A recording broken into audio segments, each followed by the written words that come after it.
Welcome to Seattle Side Up TV. My name is Ian Loney, along with Matt Page and Abraham Deweese, and we're talking Seahawks. And today we're going to do some way too early projections of the first two teams on the Seahawks schedule this year, starting with the St. Louis Rams. So, Matt, what do you think of the St. Louis Rams this year? Well, the Rams are an interesting case. They've done a lot.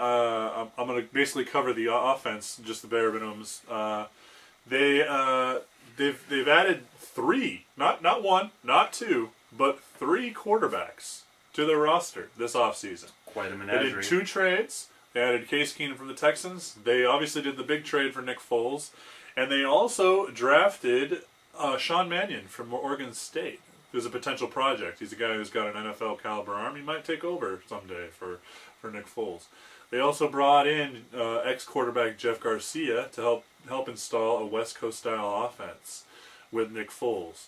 They added Todd Gurley with their somewhat controversial addition in the draft, first round pick. And with four other picks in the NFL draft, they addressed some depth issues that they had in the offensive line. So we're looking at a completely revamped St. Louis offensive attack that is probably going to be focused on the short pass and on that beast of a runner. Notice you didn't mention any receivers.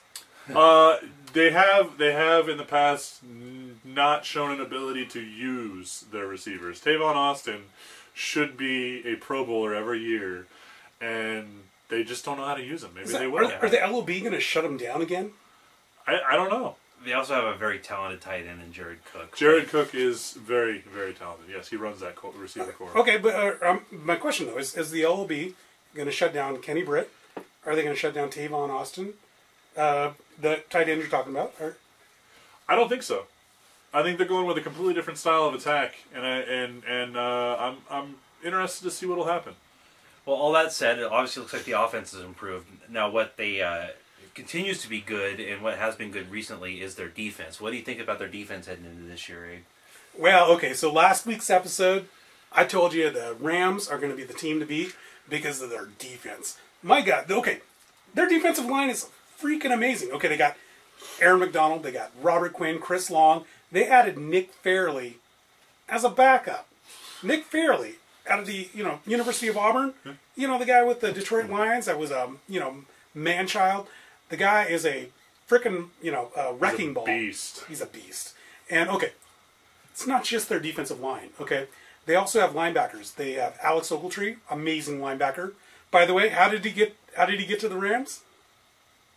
He was part of that RG3 trade debacle. Yep. One of the multiple first-round picks that they were able to get. One of the seven total picks, exactly. And then you have Road Warrior, Legion of Doom, WWE, son of Hawk, James Laurinaitis. One of the best linebackers in the game. One of the best middle linebackers in the whole game.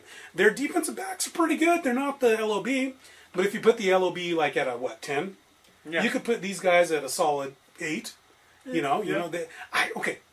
don't think they're going to stop Jimmy Graham though. This may be me. I wonder how they're gonna match up with him. Yes, yeah. I think they have good run stopping linebackers. I wonder how good they are as far as pass coverage. That's going to be a big thing. Statistically, they're middle of the road, but the problem is that Rams offense last year was inept. They were terrible. Mm-hmm. They're actually much better than what their rankings. They ranked 17th or something like that in total defense, but their individual players are really good, but I don't see them having the safety or the linebacker that can cover Jimmy Graham. Well, the problem is Wilson will probably be running for his life so much. Will he be able to find Jimmy Graham? There's that too. Yeah, there is that too. There definitely was that. Was it Quinn who had 4 sacks against us? Last season? Yeah. Robert Quinn's great. Quinn is amazing. He really is. And to add to that defensive line depth, it's scary. It really is. Dude, I was watching that game against the Rams, the one where they beat us, where they had like the punter throw for the first down on 4th down inside their 50. Okay. By the way, Jeff Fisher, he's got balls. He does. That guy is. We said all this about their defense. They were ranked number 17 last year. Do you think that has anything to do with their ability, or what do you think was the cause of that? Oh, no, again, that's the inept offense that they had last year. They had Austin. Austin was their quarterback. Mm-hmm. an average guy. They had Zach Stacy and somebody else. Who was the other guy that was in the backfield with him? Mason? Trey Was it Mason. Trey Yeah. Mason. They should be better this year. Stafford again was injured last year. And, okay, that's offense. But, the best defense is a good offense. And Worked vice well versa. in Seattle. Yeah, Definitely has. It helps. It doesn't help that they were constantly on the field. Now, all that said, I mean, this game is week 1. It's at CenturyLink. I think it might even be prime This is time. No, it's it's actually- at St. Louis. Oh, it is St. at Louis. St. Louis. That's Okay. right. They start first two games on the road. What do you guys think? Seahawks going to be able to pull this one out week 1?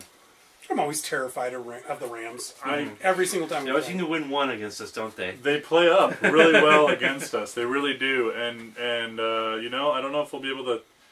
It seems like we start out every season with little jitters. I'd like to go with a pick 'em, but if you're asking me to actually pick them, I'll take the Rams. I think the Rams win the first game. I'm in the same situation, unfortunately. I would probably have to take the Rams. Yeah, I honestly think that this game, I mean, just the way I think the Rams are constructed this year. Now, I often say this. I said this last year, honestly, too, about the Rams, and they didn't end up not being very good. Part of that was because Bradford got hurt early. Yeah. But I think that the Rams are going to be very good this year, and I think they're going to win that week 1 game. They might not win the division, but I think they're going to win that game at home. I think it's going to be 51-49. I think it's going to be a very, very, very close game, but I think the Rams might pull it off. Now, that said, if the Seahawks end up with a 0-1 start, they now have to go a second game on the road, and they have to go at Green Bay. So, what do you guys think of the Packers going into next year? I don't think Green Bay, like any of their Packer fans, like us. Oh, well, that's a guarantee. I don't know if it was the incredible meltdown they had last The year. 5 Hail Marys all at once. The Hail Mary is... Well, you also forget about the first game of last year where we just drilled them here in Seattle. We just... We'll take the ball and we're going to score. There's that. Well, going they back won in time. that. I know Well, they they won won that that game, one. but still, there was quite a bit Well, of no, what I was going to say chutzpah. is, do you guys remember the first game of last year? Aaron Rodgers would not throw at Richard Sherman. Yeah, he was they were afraid scared of to him. death of him. Scared to death of And him. we drilled him. And So- because of that, we won. In a big way. Big. I That think said, they're terrified. that's not going to happen this time. That didn't happen in the playoff game either. I know they had a meltdown, but they weren't scared of him certainly early. I think more than anything, it was a coaching failure. Some Yeah. of the calls that McCarthy was making were Well, they were a little too conservative. up by 16, and they kept passing the ball for They some were and some reason. of their other calls later were a little too conservative. In my a opinion. little bit too conservative. Maybe they were at the playing wrong it. times. Yeah. A little too aggressive at the wrong time.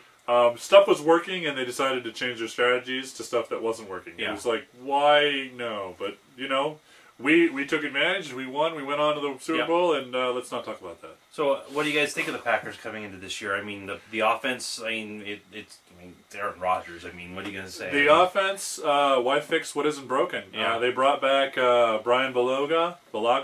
At their, Beluga, yeah. Beluga. He was injured last Tackle. year. He was injured last Yeah. year. He was a free agent. They brought him back. They brought back Randall Cobb.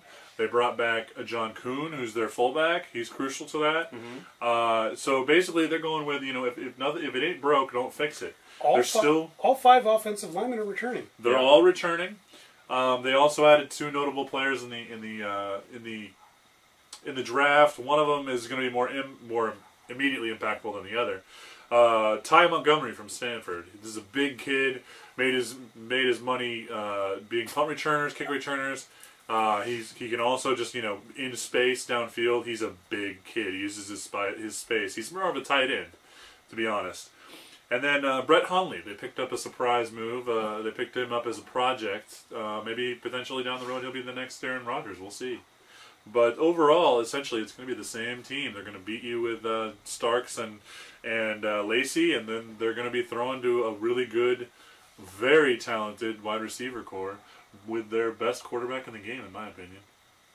Well, that said, what do you guys think of their defense? I mean, it had some issues last year. I mean, A lot of issues. There are a lot of issues. They were horrible against the run. They were Yeah, terrible. they were. Yeah. Now, a lot of that might be B.J. Raji wasn't with the team. He was injured for most of the Yeah, he season. was. I mean, when you're running they run that kind of hybrid 4-3-3-4 where B.J. Raji lines up over the center. Well, he's not there, so you're losing 340-pounder and replacing him with like a 280 Yeah, guy. yeah. So people just ran up the middle. To combat that, the Packers went with Clay Matthews on the inside, But then they started losing to teams by Yeah, them running outside. Yeah, they just run off tackle and yeah. Yeah, but they removed AJ Hawk and a couple other guys who were not doing well.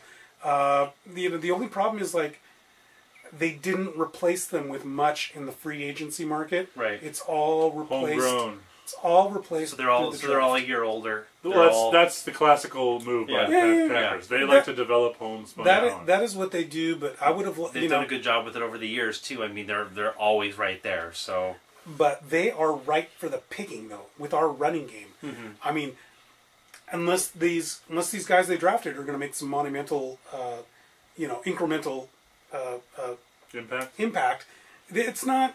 It's still the same team that you saw last year. Now, okay, Julius Peppers is getting old.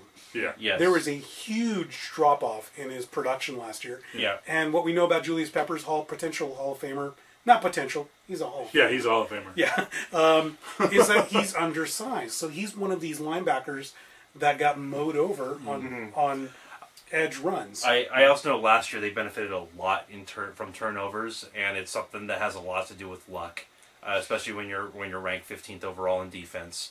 And that's with having a great offense to go with it. So when you're ranked number 15 with a great offense, that means you're not really very good. But yeah, they were number 1 in turnovers because they got a lot of fortunate bounces. They were able to get probably some picks late in games when they were ahead. Yeah. But those are stats that tend to normalize over time. As They kind of do. And, that number 1 in turnovers statistic. There was a lot of good bounces that went their way, but you know what? In the end, they had a 13-5 season. Yeah. There has to be some talent there too. I mean, Clinton Dix came in from Alabama, instantly solidified that safety role. best name in football. And best name in football. But they also this year drafted Quentin Rollins out of Miami of Ohio, and Demarius Randall, DB out of Arizona State. They're aware. There's still a lot of work to do. Oh yeah. All right, so what do you guys think of that game, Ryan? What do you think? Who's going to win it? It's gonna be another very tough game. It's right on the. I have to say I'd pick the Seahawks in this one, but like the game before, it's going to be very, very close. I don't see the drubbing that we gave them last year happening again. Oh boy, okay, because you pointed right at me when you said that, because you knew what I was going to say. We're going to take it to the Packers. We are going to take them to the woodshed, because after the loss to the Rams, we're going to be angry, and we're going to put this all together. There is nothing they can do against Jimmy Graham. There is nothing they can do against Marshawn Lynch. Offensively, they're going to get their points, but we're going to get ours. So I think, yes, they're going to come out angry. I think it'll be a close game, but I think that the Seahawks are in the Packers' heads a little bit at this point after the NFC Championship, after the Hail Mary, all the stuff that's happened the last few years. I think the Seahawks pull it out even at Lambeau. It'll be nice. It'll still be 70 degrees at Lambeau, too. So that's another thing, too. It's not going to be negative 20. Yeah. So with that said, thanks for watching SSU TV. This is Ian Loney along with Matt Page and Abraham DeWeese, and we'll see you next time. And nobody got punched in that episode. Yeah, no one got punched. Or run over with a truck. Unfortunately.